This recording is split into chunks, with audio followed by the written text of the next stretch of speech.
Se vino la parte del desayuno. Le agradecemos a la gente de Panetería and Pasticcería Danois. Tradición e modernidad en la Argentina, en 7 esquina 34, aquí en La Plata. Una panadería, confitería espectacular que nos manda así la tradicional docena de facturas con toda la medialuna, con todo para poder desayunar en el día de hoy. Así que le agradecemos a Danois entonces y nos vamos a mandar, no la puedo abrir, ¿no? Ahí en 7 y 34 está bien pegado eso. Lo podríamos haber abierto antes. Panini está sirviendo el café. Mirá, el señor Mati Lojo se trajo. Pero, perdón, antes de... ¿por qué le muestran las piernas a Panini? ¿Qué tiene que ver, señor? Por Dios. Vamos a arrancar el Desayunando con Pato Galván de manera oficial. Carestía, tenemos música, tenemos todo para presentar. Muy bien. Empezamos presentando a nuestro compañero. Ahí está, mirá, ponga cara de desayunan hoy. Desayunan hoy con el señor Pato Galván. El señor Matías Lojo, periodista de Infocielo. Bien, periodista de Infocielo, que le hemos traído acá para que haga sus preguntas también. El señor Sergio Papini, periodista deportivo del canal que solo mira el Pato. Bien, no tiene nombre todavía. Muy bien, pero cada vez tienen más espectadores este canal, ojo, y el señor Marcelo Morante, médico y docente de la Universidad Nacional de La Plata. Vamos todavía, el único que es de verdad, hay que decirlo. Un fuerte aplauso para el amigo Morante. Bravo. Loco, fuera de broma, gracias por venir. A Mati lo sumamos, porque es un tema polémico que vamos a tener el desayuno del día de hoy. Cómo no. Vamos a charlar de varias cosas, pero el amigo nos contaba antes, a mí no me sirvió, Panini. Perdón. Así directamente no me sirvió. Esto es como que a Mirta no le sirvan el almuerzo directamente. Terrible, o sea, no hay para todo menos. Pero bueno, dijimos, lo vamos a imitar porque vos me decías, como parte de la Facultad de Medicina se está investigando el tema y queríamos saber un poquito sobre esto. ¿Por dónde podemos empezar a charlar del tema marihuana como uso medicinal? Realmente, bueno, íbamos a desarrollar un área nueva de investigación en medicina del dolor y, bueno, indagando las nuevas moléculas, bueno, elegí un poco las moléculas controversiales y me pareció que la Facultad de Medicina era un buen escenario para discutir con cierta seriedad este tema, porque uno por ahí veía un poco maltratado el tema o mezclado un poco la información. Entonces, bueno, en búsqueda de esa seriedad, viajé a Canadá a completar mi formación, precisamente donde uno ve que los trabajos de seguridad y eficacia en este tipo de moléculas se han desarrollado por más de 30 años y bueno, en búsqueda de esa seriedad y de los profesores, digamos, más relevantes en el tema, me fui a Canadá y entonces intento desarrollar en nuestra propia facultad el tema. Vos tuviste un caso personal, ¿no? Una hermana estaba enferma y que digamos, lo que pudiste comprobar de cerca, que este uso era efectivo o algo así. No, el planteo fue, mi hermana hacía medicina del dolor y empezó con un tema difícil en la medicina de hoy, que son las convulsiones refractarias, o sea, cuando se nos agotan los tratamientos para las convulsiones y todo lo que eso genera en la incapacidad del día a día. Entonces, en la búsqueda de ese tema puntual, encontré que el cannabis podía ser una alternativa y entonces, bueno, me puse a leer el tema y me planteé un nuevo, soy docente y profesor de la Facultad de Medicina, me parecía que poder enseñar este tema controversial exigía, digamos, un plus en mi formación y por eso que viajé a Canadá.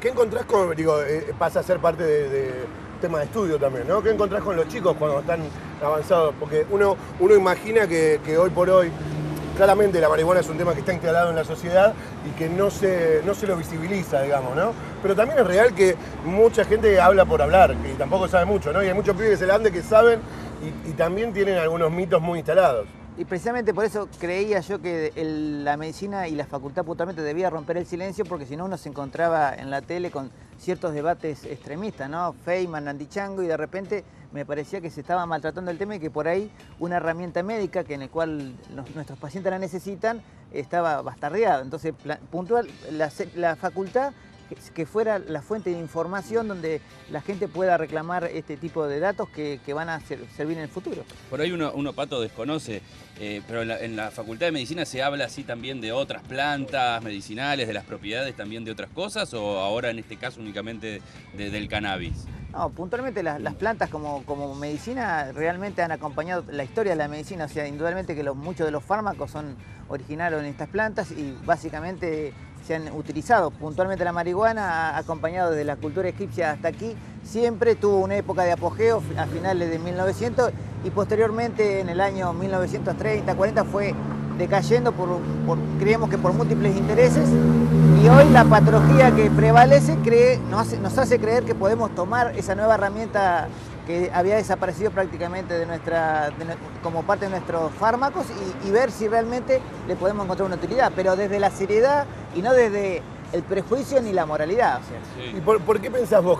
Porque vos decís, es verdad que hay, viste, porque a veces cuando te pones en defensor del cannabis, lo primero que pensás es este fumón, por eso lo defienden, ¿no? Y dicen, no, hace bien, tiene uso terapéutico, qué sé yo. En realidad lo que quiere es tener la plantita para fumar en la casa y punto. Sí. Pero también es verdad que los que lo defienden te dicen, pero la planta existe hace un montón y se la persigue hace muy poco, porque en la historia de la humanidad es este siglo. 5.000 años. Claro, y creo que en Estados Unidos fue el uso fue siempre igual, digo, siempre era fumarlo, porque no, o sea, las plantas no se fuman. El planteo digamos, No sé, medicinal ¿no fue un potus la otra vez? Claro, por eso es como fue a un través pino, por de... eso. No, pero bueno, en 1880 había un cigarrillo que se llamaba cigarro para el asma, en base al cannabis. Para que uno vea, hoy sonaría muy loco plantearle el tabaco a un asmático, Claro. pero en aquel momento existía el cigarro. O sea, en aquel momento estaba en el apogeo, aunque ya había, digamos, dos corrientes médicas que la cuestionaban básicamente porque era un poco impredecible en cuanto a los efectos. O sea, a vos te podía producir un efecto y a él le producía otro. Esa variabilidad en el efecto hacía que ciertos médicos dijeran que no era una Pero buena el medicación. efecto del cannabis es cuando se fuma. No estamos hablando de propiedades, qué sé yo, para untárselo en la piel. No, también. No, también. también. O sea, Depende de el efecto que nosotros le atribuimos al cannabis es básicamente en función de que hay un sistema propio en desarrollado en nuestro cuerpo que se llama sistema endocannabinoides, que tendría los receptores para este tipo de fármacos. O sea que vos lo podés ingerir a través de la vía oral, vía inhalatoria o a través de la piel.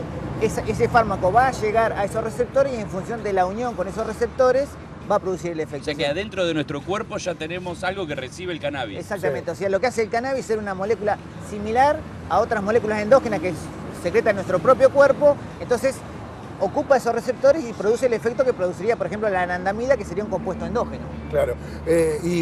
Hay lugares, por ejemplo, hay estados de Estados Unidos donde está regulado. El uso medicinal está regulado. O sea, bajo receta uno puede ir y comprar. En esos lugares, ¿cómo se administra? O en Uruguay, por ejemplo, que ahora lo tanto se habla. suspendieron igual, en Uruguay. Pero bueno, cuando se da para uso medicinal, Bueno. ¿cómo se administra? Toma esto para fumar, hay cápsulas, No, ¿de sí. qué manera se...? Te comento, el sistema que yo fui a evaluar, que me pareció uno de los más serios en el mundo, es el sistema canadiense, que está ya del 2001.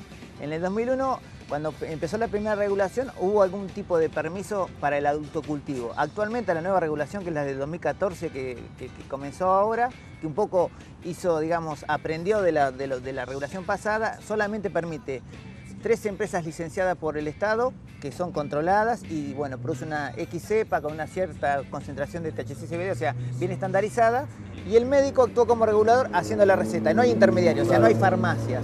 O sea que el paciente viene al médico, el médico la receta y el paciente con esa receta llega a esta empresa y se le da la... Bueno, hay la- laboratorio. No, pero inclusive hay hospitales que tienen el sector cannabis dentro del hospital Sí, sí, mismo, sí, sí. para que no se dé esta cosa del círculo, ¿no? Que salga por afuera, porque también alguien que lo usa recreacionalmente o que puede hasta tener una adicción, se hace amigo de un enfermo para conseguirlo. Microtráfico, o sea, Claro. una de las observaciones que se hizo realmente en Estados Unidos fue eso, que se empezó a ver y a perseguir a cierto tipo de médicos que hacían de esta receta una forma de Tráfico medicinal, microtráfico. claro. Pero bueno, yo fui a ver, digamos, un sistema muy serio, muy controlado, que es el canadiense, que realmente tiene muy buenos resultados, más de 40.000 pacientes tratados, o sea, unidades de dolor que la toman como una herramienta donde, digamos, funcionan esas mismas unidades de dolor. Pues realmente hoy está muy desarrollado y nosotros acá en la Facultad de Medicina no es que vamos a generar la evidencia. Creemos que debemos una buena fuente de información seria y un escenario serio para el debate también, porque indudablemente que hay que escuchar lo que dicen los toxicólogos, los farmacólogos, los pros y los contras. No es una partícula mágica ni va a curar todas las enfermedades. Creo que es una herramienta complementaria a la que ya hay. Papini, ¿usted quiere preguntar algo? Su apellido es polémico igual para el tema, pero ¿usted quiere preguntar algo, Papini? No, comentar algo nada. Me parece muy interesante lo que dice el señor. Yo utilizo cannabis de forma medicinal, eso nunca lo comenté. No sé si estaría bien confesarlo en este momento. Porque, ¿qué le pasa? Yo la consumo todos los viernes y sábados de 12 a 6 de la mañana. Tengo también recetado Fernet en la mezcla, siempre en botella de coca partida a la mitad. Eso más el consumo del cannabis, ando bien. Hace 10 años que estoy recetado, así que me está yendo bastante bien. Se lo ve bien, sí, hace 10 años desde que hay progreso claro, todavía, pero bueno. Es que está complicado. Sí.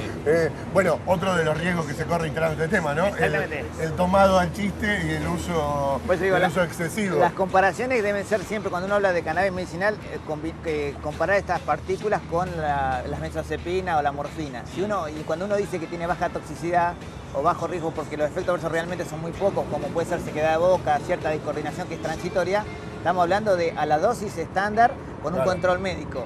La forma de uso recreacional seguramente no respeta la dosis estándar ni tampoco la fuente que genera la medicación. Ese es otro de los temas que tiene el tema medicinal, porque vos decís, no, porque hace bien. ¿Cuáles son supuestamente, nombrame algunas enfermedades que supuestamente pueden servir paliativamente? Fundamentalmente en el dolor oncológico, en el dolor neuropático, en la caquexia, o sea, la desnutrición de SIDA. Y ahora hay una evidencia emergente con respecto a las convulsiones refractarias. O sea, ¿qué es las convulsiones refractarias? Convulsiones refractarias es una forma, digamos, una enfermedad muy grave en el cual niños tienen convulsiones que no responden a ningún anticonvulsivo, entonces esas convulsiones, digamos, continuas les generan una toxicidad. Es algo neurológico. Alguna enfermedad neurológica muy grave que genera mucha incapacidad y la verdad que mucho dolor en las familias, y el motivo por el cual uno salió rápidamente a tratar de generar un ensayo clínico fue porque realmente me llamaban diariamente las mamás de estos chicos para ver qué se podía hacer y a uno le genera mucho dolor. Porque ahí está el tema, vos decís, si no está regulado, digamos, es el médico también el que tiene que saber las dosis para cada una de esos tratamientos. Yo, como sabía que iba a venir el amigo Marcelo aquí al programa, estuve investigando un poquito y encontré en un libro que no sé por qué estaba en mi casa, que se llama Cultura Cannabis, no tengo idea quién lo compró, con distintas situaciones, ¿no? Pero encontré algo que pasó, que me imagino que vos debes tener información sobre el tema, que pasó en España, donde lo que sería como una especie de, no sé, la Asociación de Médicos Españoles, por decirlo de alguna manera, desde un lugar... Colegio de médicos. Claro, desde un lugar muy serio y casi careta, si se quiere, pues, usando términos del tema, o sea, no como que buscaban difundirla, dijeron, bueno, algo hay que hacer porque la gente la consume. O sea, yo estoy en el consultorio y me vienen pacientes o con la historia de que supuestamente es medicinal o simplemente por el uso recreacional se consume, y una cosa que no sea legal no quiere decir que no sea real, y nosotros como sociedad médica tenemos que estar atentos. Entonces elaboraron un prospecto como si fuese un medicamento, ¿no?, de la farmacia, con todos los efectos, las contraindicaciones, todo lo que vos leés cuando agarrás un remedio, pero con el cannabis, ¿no? Y algunas de las cosas que dicen ahí me dan ganas de cotejarla con vos, ¿no? Claro. Bueno, la diferencia entre el uso terapéutico y el uso lúdico es fundamental, lo ponen importante, ¿no?, en el prospecto. Dice, aprovechar el debate sobre el uso terapéutico para reforzar otros intereses ligados a la legalización es, dice, una falta de responsabilidad importante.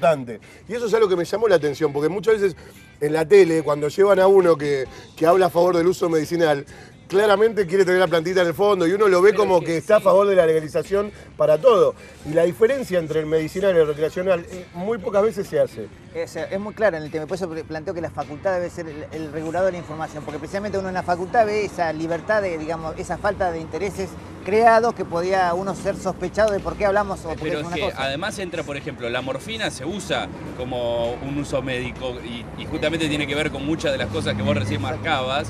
Y en realidad no está permitido su consumo, porque yo no puedo ir a comprar morfina a la calle. Y quizás la morfina recorrió en la historia de la medicina un camino similar inicialmente a la marihuana. O sea, inicialmente fue una droga prohibida, toda una serie de situaciones, pero hoy no deja de ser una herramienta muy válida que tenemos los médicos para usar para nuestros pacientes con dolor. Bueno, acá hay efectos secundarios, la verdad que no tenemos tanto tiempo para leer todo, pero está, ¿no?, lo que hablabas vos recién, la cuestión química, el THC, ¿no? Exactamente los componentes, las diferencias que hay entre inhalarlo, comerlo o Sí. suministrarlo de otra manera y los efectos secundarios. Y algo que me interesa que dar tu opinión, porque es otra de las cosas que se discute mucho, es la cuestión de la dependencia, ¿no? Porque muchas veces se habla de que la marihuana es inofensiva porque supuestamente no genera gran dependencia. ¿Hasta dónde es real? La explicación tiene que ver un poco con la farmacocinética de la droga. Realmente, al ser una droga liposoluble, que la diferencia un poco de las demás drogas que nosotros usamos ¿Qué es habitualmente, eso, Eliseo? liposoluble significa que cuando esa droga ingresa al organismo, va a parar al tejido adiposo y se elimina muy lentamente al Que organismo. serían las grasas. Claro, o sea, habitualmente para poder eliminarla por sangre, las drogas deberían disolverse en agua. Entonces rápidamente se podrían eliminar por orina y desaparecer rápidamente su efecto. Al ser estas drogas liposolubles, o sea que van a parar las grasas y al organismo le cuesta despegarse de ellas, eso hace que Por eso tengan... nos cuesta hacer dieta, digamos. El organismo, claro, porque elimina un montón de cosas antes de eliminar las Antes de- grasas. Exactamente, bueno, entonces esa lentitud en la eliminación hace que haya, digamos, siempre una cantidad, aunque pequeña, de esta droga en el organismo y hace que no se genere una dependencia física, que no se genere la abstinencia. Ahora, eso es dependencia física. Lo que sí es cierto es que puede haber lo que se llama dependencia psíquica, en la medida Tal que cual. uno, claro, uno... Acá en el prospecto que tenía, lo que dice es que hay que aclarar que la dependencia es más psicológica que física. O sea, esta cuestión de el cuerpo me lo pide, que tiene el que fuma tabaco lo siente, Claro. que claramente es físico. En el caso de la marihuana es más psicológica y dice de minimizar todo lo posible los riesgos asociados para el uso terapéutico. Con el uso terapéutico, o sea, si está bien dosificado, es muy difícil que haya dependencia. Claro, exactamente, va a ser mucho menor y no solamente clave es la dosis, la cantidad que nosotros usamos, sino también de qué cepo utilizamos. O sea, indudablemente que hay una concentración fija que buscábamos nosotros en Canadá de THC y CBD que hace que la forma más, digamos, más tóxica de la partícula vos la podés neutralizar con otro de los componentes que es el CBD. Entonces, en esa interacción THC-CBD uno logra que los efectos adversos desciendan. Por eso que está clave que ¿qué es lo que estoy consumiendo? Bueno, si yo le voy a buscar en un paciente añoso o anciano, voy a hacer una X dosis, voy a tratar de usar la que tenga esa propiedad más CBD que THC para no provocarle el subidón al paciente añoso que le generaría mucha angustia. Claro. ¿Se entiende? Está muy bien. Bueno, leyendo estas cosas me enteré que algunos de los efectos que tiene la marihuana es que, por ejemplo, que da hambre, ¿no? De ahí el famoso bajón, La gula, el que bajón. da risa, ¿no? Que también viste de reírse el pelo, y que produce como una especie de corrimiento de espacio físico-temporal, ¿no? Esta cosa de que un segundo puede parecer 2 minutos, el famoso cuelgue, y que te da una percepción de la realidad distinta, como que ves las cosas de otro lado, como que te hace pensar distinto. Claramente produce 3 cosas que no les gusta al poder que tengamos, que es pensar distinto, querer comer y reírnos. Sí. O sea, claro, por algo la persiguen, o sea, en algún lugar pareciera que está por ahí. La verdad que dan ganas de charlar un rato largo sobre el tema. Yo te quiero agradecer, Marcelo, y te vamos a invitar otro día con más tiempo. No comimos ni una factura. No, Pero bueno, no eso te es lo preocupes. habitual también. El programa de Mirta no es poco almuerzo. No, muy pocos comen, es verdad. Y el tema da, pero si hay gente del otro lado que quiere tener más información, saber más sobre el tema, puedes recomendar alguna página, algún lugar a donde consultarte. Bueno, tengo un mail, mi mail drmorante@gmail.com. Ahí yo habitualmente... DR Morante. morantemarcelo@gmail.com. Doctor, digamos, ¿no? Doctor. Habitualmente... Diego Raimundo. Muchos Doctor Morante pacientes, Marcelo. realmente hacen Gmail. muchas consultas, exactamente. Lástima que no está regulado, uno le puede dar la información, lo que no puede hacer es hacer la indicación como lo hacíamos en Canadá. Pero Claro. bueno, realmente la información, el primer gran paso es informar adecuadamente sobre esta partícula. Bien, lo que sí teníamos las facturas en el día de hoy atadas al tema, y yo quiero, aunque sea, elegir, y después lo comemos cuando termine el programa, Sí, pero cómo que no. cada uno elija como para ver qué pregunta le hubiese tocado, porque acá el reportaje del desayuno es según la factura. Tenemos torta negra, sacramento vigilante y media luna. ¿Qué elegiría, amigo Morante? usted? Torta negra. Una torta negra, mirá, vos. le gustó. ¿Podría enumerar efectos en común que puede haber entre una dosis de sexo y una dosis de marihuana? La torta negra, no sé por qué, fue ligada a lo sexual, Bien. acá según nuestro prospecto de factura. Bueno, realmente es una droga Sírvase, por favor. es una droga Una lesbiana africana. que genera placer y realmente se une a ciertos receptores cerebrales. Por eso cuando uno le plantea en los pacientes oncológicos el impacto que tiene esta medicación contraria a otro tipo de medicación que se liga a receptores de placer, que sería muy interesante en el tratamiento de las depresiones, los trastornos, digamos, de estrés postraumático, que realmente genera placer, igual que el sexo. ¿El ojo? Yo voy a ir con el vigilante. El vigilante, mirá, momento ortiva. Sí. ¿Qué le encuentra de negativo al uso de la marihuana? Pregunto yo. ¿Se puso la gorra alguna vez? ¿Mandó en cana a alguien que vio fumando por la calle No, o algo? la pregunta es porque hacia es mí. el vigilante. Claro. No sé, sí, usted no quiero comprometerlo, quizás.